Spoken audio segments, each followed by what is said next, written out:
Assalamualaikum warahmatullahi wabarakatuh. Gimana anak-anak? Semuanya sehat? Alhamdulillahirabbil alamin. Untuk kali ini kita akan melanjutkan materi kita, yaitu tentang mutasi. Dimana pada pertemuan yang lalu kita sudah mempelajari macam-macam dari mutasi,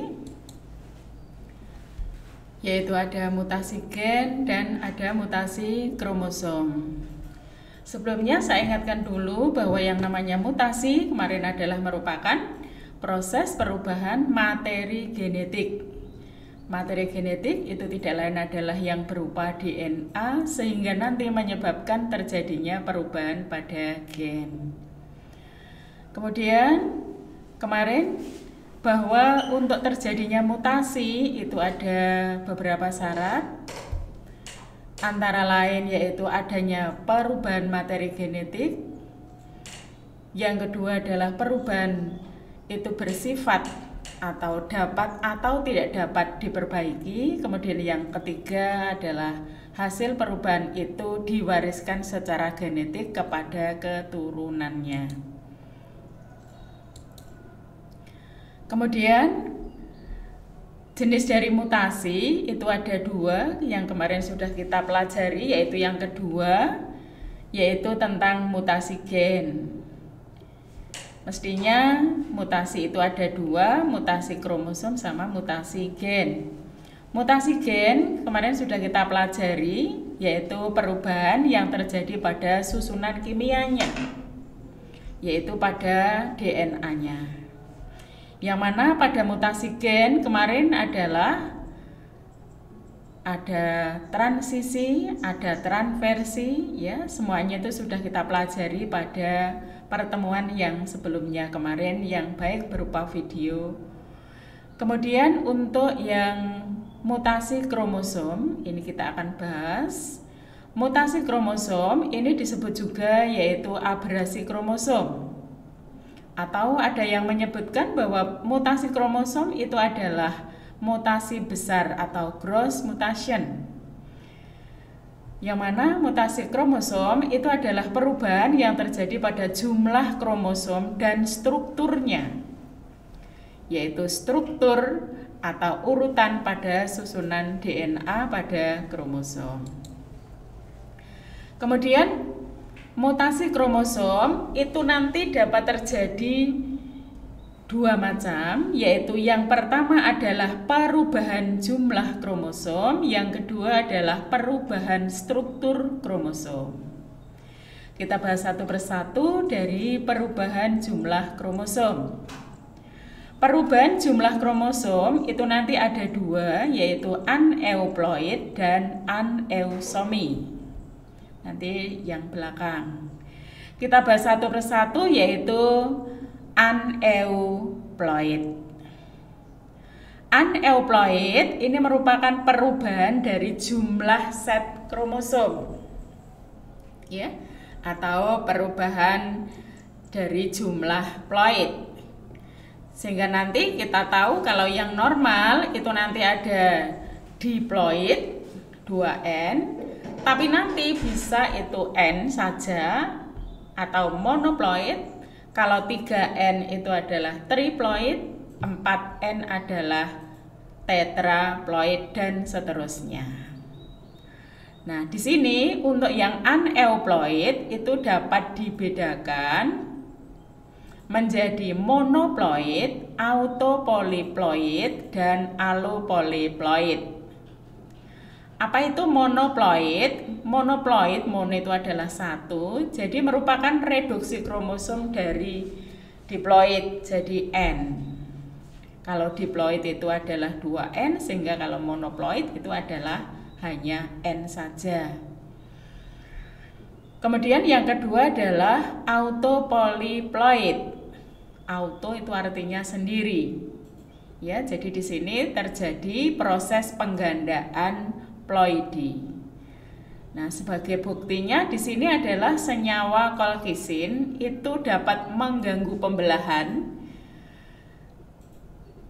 Sehingga nanti akan terjadi penggandaan dari kromosom yang nanti jumlahnya itu bisa 2 kali lipat. Tetapi tidak bisa memisah. Akhirnya jaringan hasil pembelahan akan tersusun atas sel-sel yang tetraploid. Kemudian yang ketiga yaitu aloploid. Ini terjadi karena hibrid antara spesies yang antara spesies set kromosomnya adalah berbeda. Sebagai contohnya, misalnya di sini ada 2 spesies tanaman mempunyai 2 genom, di mana genomnya berbeda. Yang satu berjumlah kromosom 2X, sedangkan yang lain adalah 2Y. Nah, penggabungan dari keduanya itu akan menghasilkan organisme aloploid, yaitu dengan jumlah kromosom 2X plus 2Y. Nih, jadi ini adalah untuk yang autopolyploid.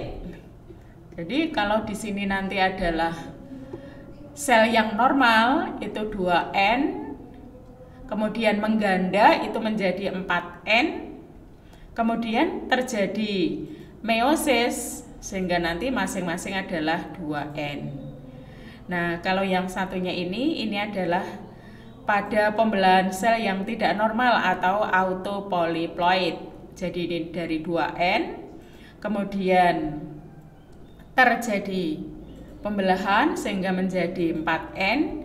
Nah, 4N itu mestinya kalau terjadi meiosis itu akan membelah menjadi masing-masing adalah 2N. Tetapi karena di sini tidak terjadi pembelahan, ya, atau di sini terjadi mencegah terjadinya sinapsis sehingga nanti ini tetap tergabung menjadi 4N atau yang disebut dengan tetraploid. Ini yang autopolyploid. Sedangkan untuk yang allopolyploid, ini adalah yang allopolyploid. Nah, akibat dari allopolyploid ini nanti bisa mengakibatkan jenis-jenis dari tumbuhan yang kita inginkan. Misalnya ini adalah jenis dari gandum, ya, yang mana gandum ini mempunyai bulir yang besar. Sebagai contohnya misalnya nanti tanaman yang ada di sekitar kita itu nanti yang hasil dari mutasi dengan allopolyploid itu nanti misalnya saja adalah jagung hibrida yang mempunyai bulir yang besar. Itu adalah akibat dari mutasi karena terjadi allopolyploid. Menguntungkan apa merugikan ini? Nah, mestinya adalah menguntungkan bagi manusia. Tetapi bagi tumbuhan itu adalah merugikan. Kemudian yang berikutnya adalah aneuploidy. Aneuploidy ini adalah penambahan atau pengurangan satu atau beberapa kromosom dalam satu ploid. Atau ini ada yang menyebutkan adalah perubahan atau penggandaan. Aneuploidy ini nanti dapat terjadi, yang pertama adalah adanya anafase lag, yang kedua adalah adanya non-disjunction. Nah, anafase lag apa itu? Yaitu peristiwa tidak melekatnya kromatid di gelendong pembelahan, yaitu pada anafase meiosis 1. Ya, mestinya di sini kromatid itu nanti pada sentromernya itu akan melekat pada gelendong. Tetapi karena ini nanti kromatidnya, ya, pada sentromernya itu tidak melekat pada gelendong, akhirnya nanti di sini akan terjadi dikenal dengan nama anafase lag. Kemudian yang kedua adalah non-disjunction. Non-disjunction yaitu gagal berpisah. Gimana? Kalau berpisah itu kan dari 1 menjadi 2, ya, jadi berpisah. Tetapi kalau gagal berpisah berarti tidak jadi berpisah, berarti tetap bersatu. Apa itu? Yaitu peristiwa gagal berpisahnya kromosom yang homolog pada proses anafase dari meiosis. Nah, di sini ada beberapa contoh untuk aneuploidy yang nanti terjadi pada manusia. Nah, aneuploidy kalau pada manusia itu nanti adalah ada beberapa, itu nanti bisa terjadi pada kromosom autosomnya, bisa terjadi pada gonosomnya. Kalau nanti terjadi pada gonosom, berarti terjadinya perubahan jumlahnya itu nanti adalah pada sel atau kromosom seknya. Tetapi kalau pada autosom, berarti terjadinya perubahan adalah pada autosom atau pada kromosom sel tubuh. Nah, di sini beberapa peristiwa aneuploidy pada manusia. Yang pertama adalah sindrom Turner. Nah, seseorang yang mengalami sindrom Turner itu nanti mempunyai karyotipe yaitu 22A plus XO. Masih ingat dulu 22AA, kalau di sini A-nya 2 berarti ya ini. Kalau A-nya 2, kalau ini 22AA berarti bisa dituliskan 44A ya, 44A plus XO atau 22AA plus XO.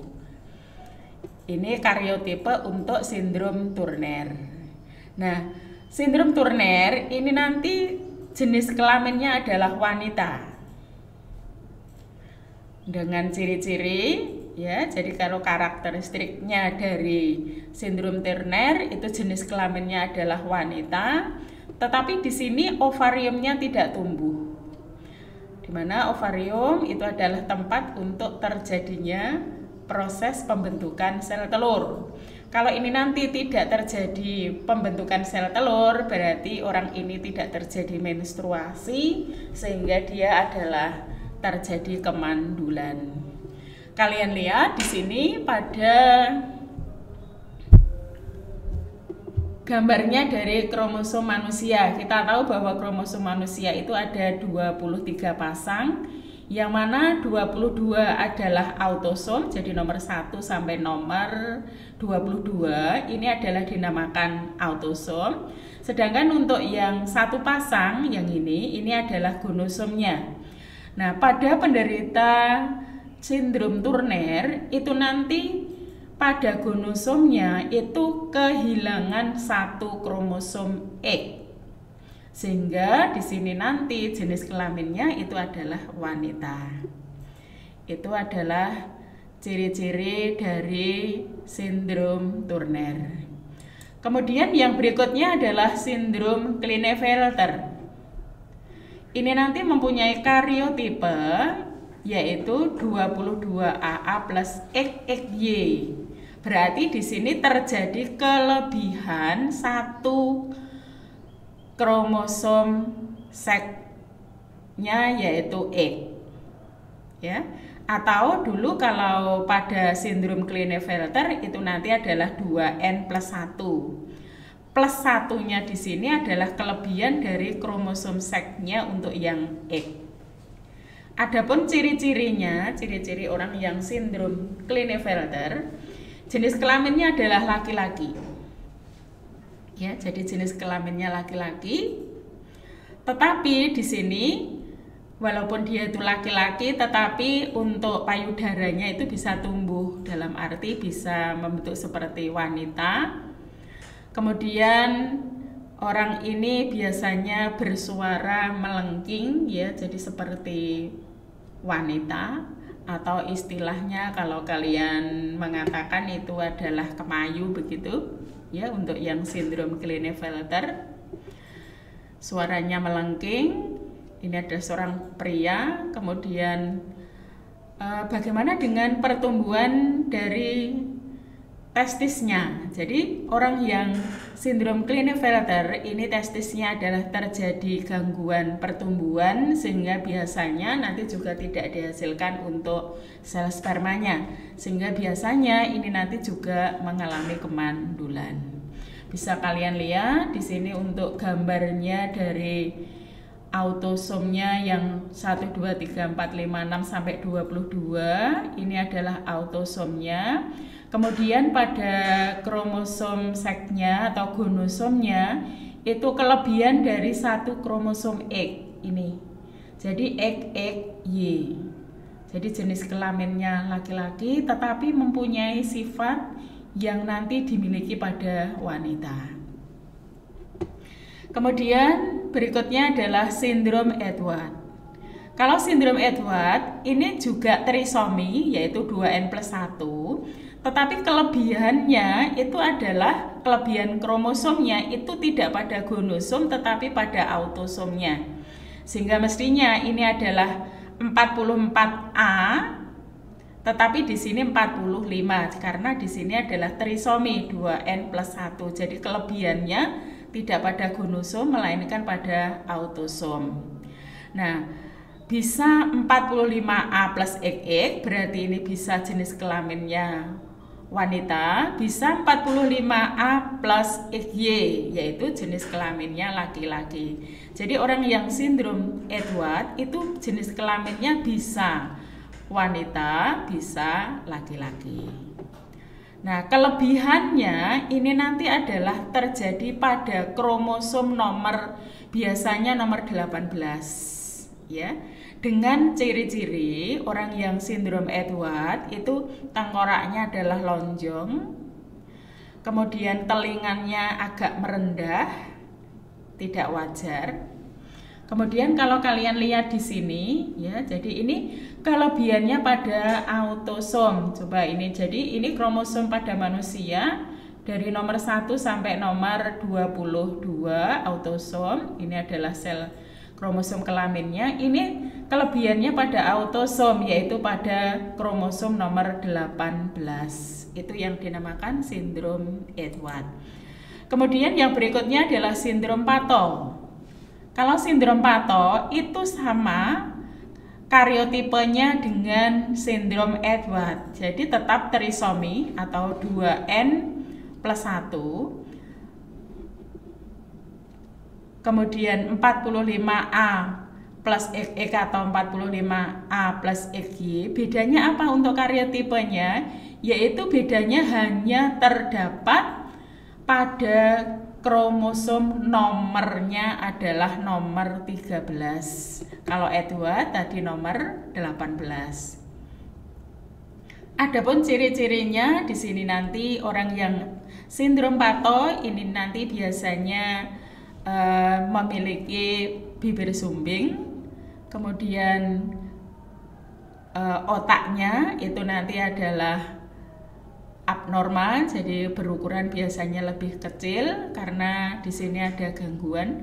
Kemudian jantung, ginjal, tangan dan kaki ini nanti juga mengalami gangguan. Kamu lihat di sini bahwa kromosom kelebihannya adalah kromosom nomor 13.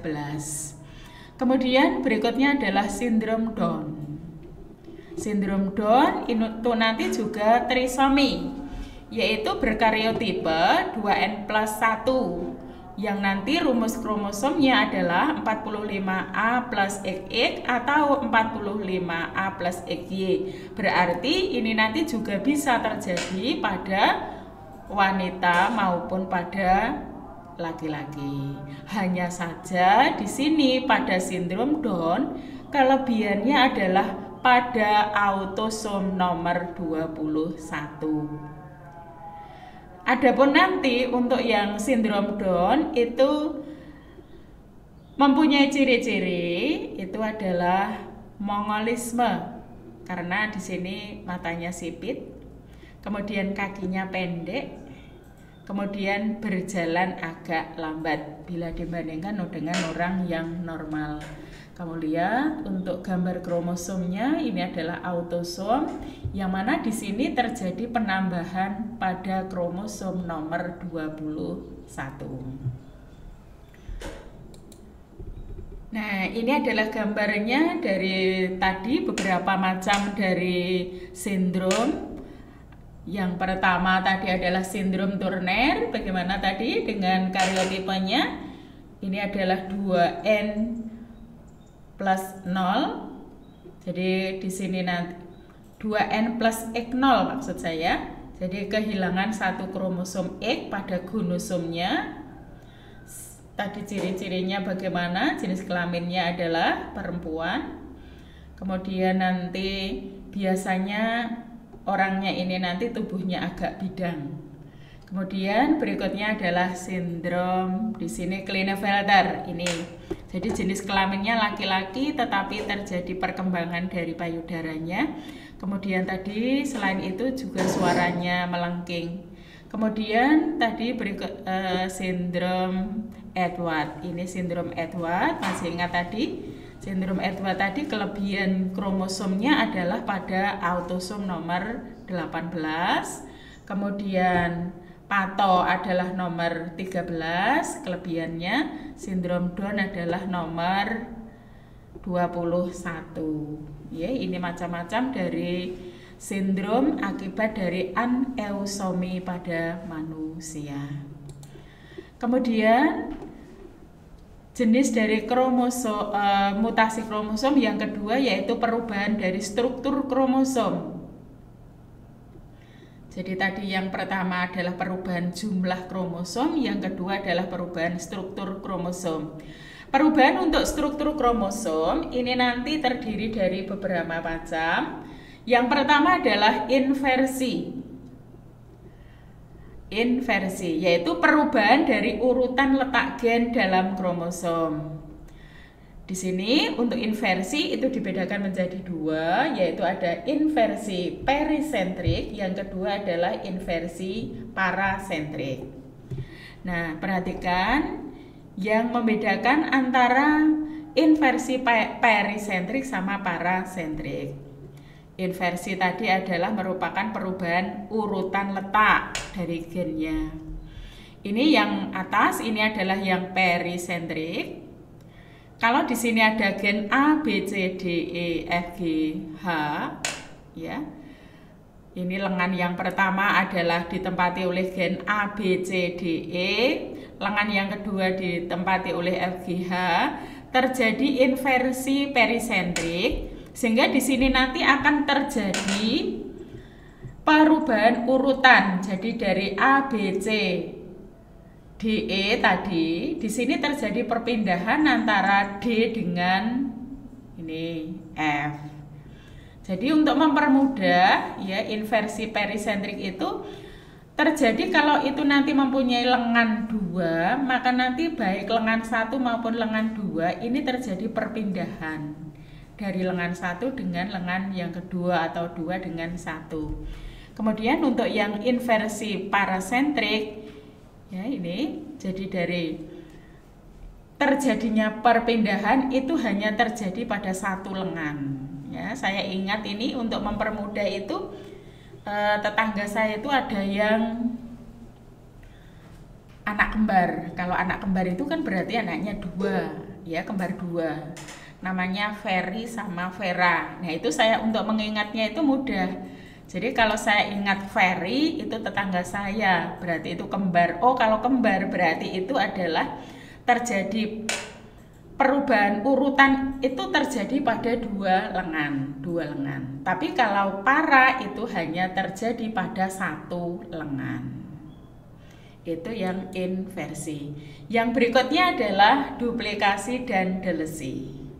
Duplikasi itu nanti adalah penambahan, kalau delesi itu nanti adalah pengurangan. Sehingga di sini duplikasi dan delesi terjadi karena suatu kromosom patah, lalu patahannya melekat pada kromosom yang homolog. Masih ingat, kromosom homolog adalah kromosom yang bentuk dan ukurannya adalah sama. Jika kromosom homolog pasangannya mengalami pengurangan, maka disebut delesi. Kalau kromosom homolog pasangannya adalah mengalami kelebihan, maka disebut duplikasi.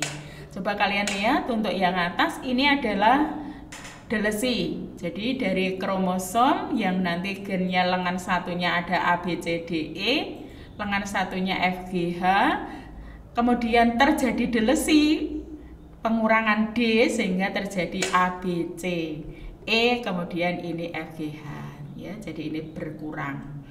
Kemudian kalau untuk yang duplikasi itu adalah penambahan sehingga di sini ada kromosom yang lengannya adalah mengandung gen A, B, C, D, E, kemudian ini FGH.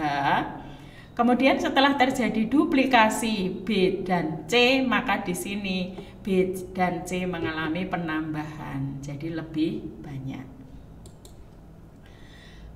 Ya, di sini contoh kelainan pada manusia akibat peristiwa delesi adalah pada sindrom Cri-du-Chat.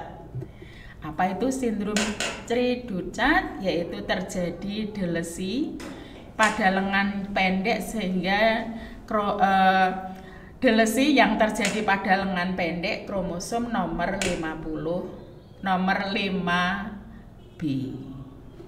Gejalanya di situ pita suaranya sempit, epiglotisnya melengkung. Kemudian jika bayi hidup maka terus akan memiliki kelainan seperti muka bundar, kepala lebar, mikrognathia, ya, hiperteloris, kemudian lemah mental, menyidap kelainan jantung dan pertumbuhannya terhambat. Jadi di sini jadi nomor 5B yang mengalami pengurangan. Kemudian yang terakhir yaitu translokasi. Kalau translokasi itu adalah akibat perpindahan segmen atau ruas DNA dari satu kromosom ke kromosom lain yang bukan pasangan homolog. Jadi nanti untuk mengingat kalau translokasi itu nanti perpindahannya itu nanti adalah pada kromosom yang bukan homolog. Dimana di sini translokasi itu dibedakan menjadi dua, yaitu translokasi resiprok dan translokasi tidak resiprok atau fusi sentrik. Bisa kamu lihat di sini, ini adalah yang resiprok. Resiprok itu saling, ya. Jadi di sini kalau AB, gen AB dengan MNO ini kan tidak homolog. Kalau homolog mestinya ini ABCDE, mestinya di sini juga ABCDE. Nah, ini terjadinya perpindahan ini adalah terjadi secara resiprok atau saling, ya. Jadi ini berpindah ke ini, kemudian yang ini berpindah ke yang atasnya ini. Kemudian kalau yang fusi sentrik atau tidak resiprok, di sini nanti hanya terjadi BC, ya, itu berpindah begitu saja, jadi tidak terjadi perubahan ke yang di atasnya di sini. Ya, itu adalah macam-macam dari mutasi kromosom yang meliputi perubahan jumlah kromosom dan perubahan struktur kromosom. Bagaimana anak-anak untuk tugas yang kemarin untuk merangkum dari materi yang sudah saya berikan sudah sampai di mana? Nanti untuk materi yang sekiranya di situ yang kamu catat itu belum lengkap, silakan untuk dilengkapi, ya, sehingga nanti bisa memudahkan kalian untuk belajar. Tetap semangat, jangan lupa, jangan bosan untuk belajar. Saya kira itu dulu, kita lanjutkan untuk pertemuan berikutnya. Jaga kesehatan, jaga 3M. Sekian, assalamualaikum warahmatullahi wabarakatuh.